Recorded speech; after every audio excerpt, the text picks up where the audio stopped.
Financial accounting summarizes what happens in a company periodically, at least annually, but often quarterly or monthly. As you recall, cost of goods sold in the income statement are the expenses associated with the acquisition and manufacturing of products sold. Inventories on the balance sheet record the products finished or in process and its parts that the company has on hand. Because they have future value, they are considered assets. There are 3 types of inventories in manufacturing companies. The first one is the inventory of raw materials that are used to manufacture the products. Raw materials for a company that produces chairs are wood and nails. For one that produces computers, they are the various parts of a computer, like the motherboard, hard disk, screen, and keyboard. On the balance sheet, this inventory is categorized as an asset called raw materials inventory. It is valued at the purchasing price of the raw materials, including purchasing costs. The second type is called work-in-process inventory. It includes all those products that, at the date of the balance sheet, are being produced. Valuing this inventory requires a bit more elaboration.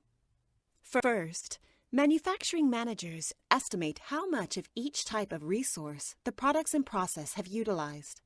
For instance, a sofa manufacturer may have 20 sofas in process that, on average, have used 30% of raw materials, 50% of direct labor, and 20% of manufacturing overhead.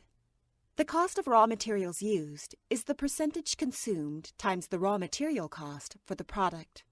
The cost of direct labor and manufacturing overhead is estimated the same way.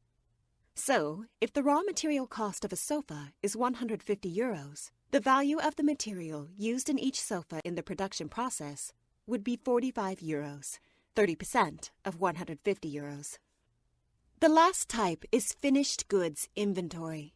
These are the products that have already been manufactured and are awaiting shipment to customers. They are valued at the full manufacturing cost of the product.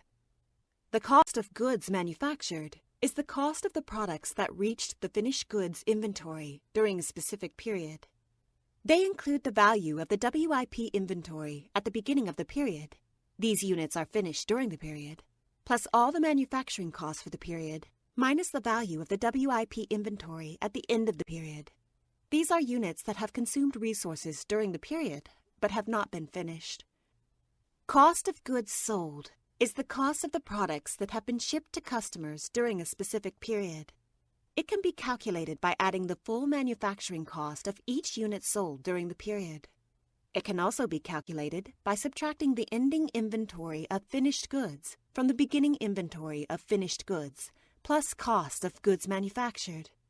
Often, the 3 types of inventories are added together and reported in the balance sheet as a single item named inventory.